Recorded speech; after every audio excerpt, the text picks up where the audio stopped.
Hello and welcome back. Today I wanted to talk about something that Bendu Armory sent me to test out, and that is this brass speaker mount counterweight. Now, one of the things about Bendu Armory that I've talked about in past is that their hilts tend to be top heavy.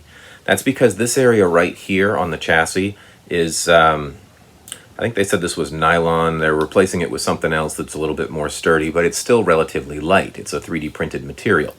This right here is steel.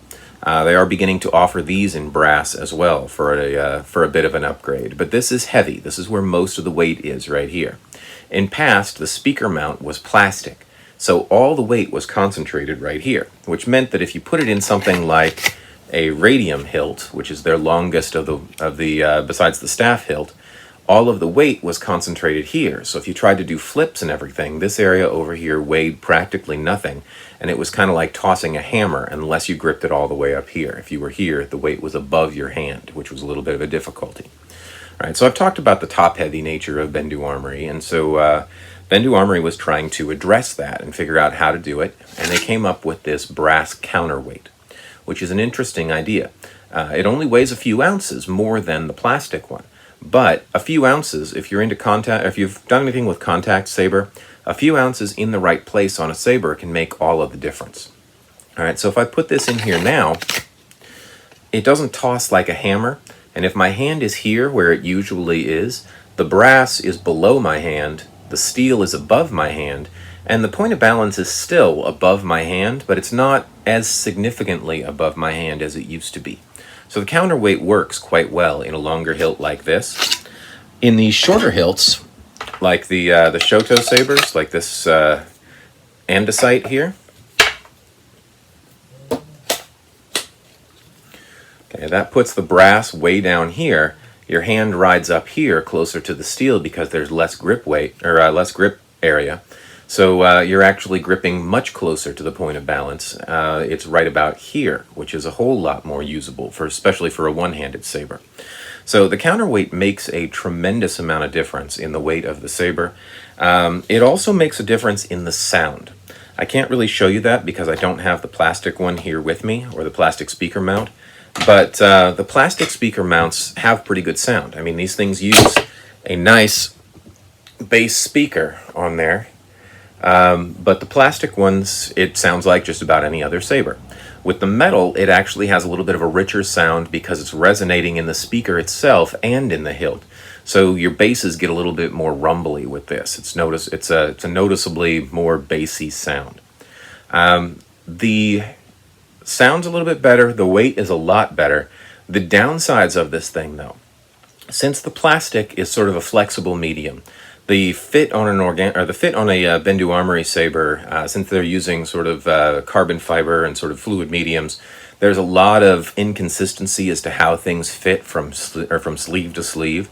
And with the plastic, it was soft. So you could force it into a saber and you could pull it back out, and it wouldn't really have a problem with that. The plastic might ding up, but the plastic will give, though, and form.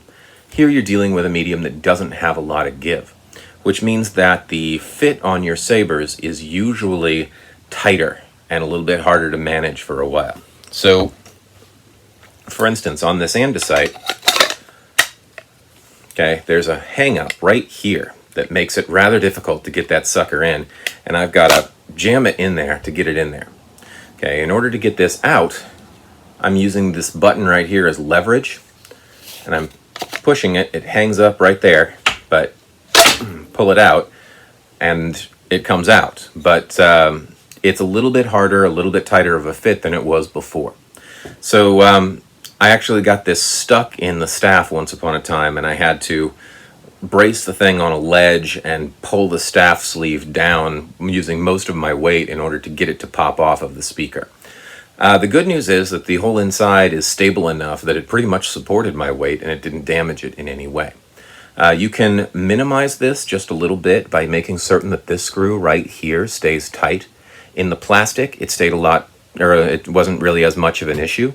But with this one, since it rattles sort of going in and out, and since you're having to use more force, this screw right here starts to get loose. If you tighten this screw, it fits into the sleeves a lot easier and you have a lot less trouble with it. The other thing about tightening this screw is because you're dealing with more weight here, if this screw gets loose, there's a rattle to the saber when you're doing catches and stuff like that, and it actually has a tendency to disconnect your battery. So make certain that that screw stays tight, and also if you're using one of these, what I strongly suggest is taking like a little Allen wrench and just making certain that this battery connector right here is bent out a little bit so that there's a good connection to your battery, and then you won't lose battery connection while you're spinning it around or throwing it around. All right, so it takes a little bit of an adjustment, but for use, getting rid of that top-heavy nature of Bendu Armory sabers, I think it's definitely worth it. The cost on this thing is $30. And it's available as a do-it-yourself, so you can contact them and they'll send you one. If you've got the skills to do this, then you can it's hardwired into the board, so you'd have to have soldering skills, but you can replace it yourself. If you want to have them do it, you can send them your saber and it still costs $30. If you want to have it on a new chassis that you order, you can get it as a drop-down, I'm led to understand, and it'll still cost you $30. So I like the fact that it's sort of uniform across the board. They'll do it for you or they'll let you do it yourself.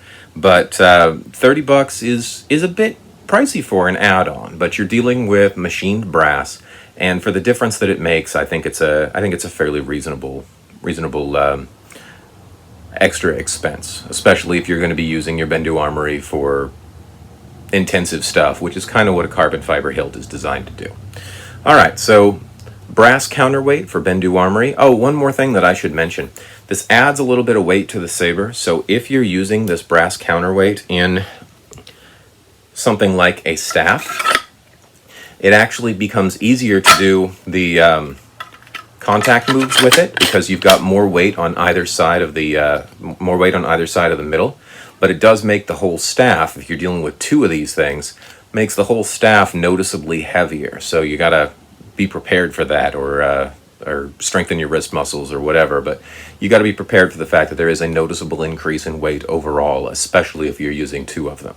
And you don't want to use one or an extra weight on one side and without the extra weight on the other, because then your staff will be off balance. All right, so brass counterweight from Bendu Armory, new add-on that's hitting the shop. Hopefully you guys have found this useful. If so, join me back and I'll see you next time.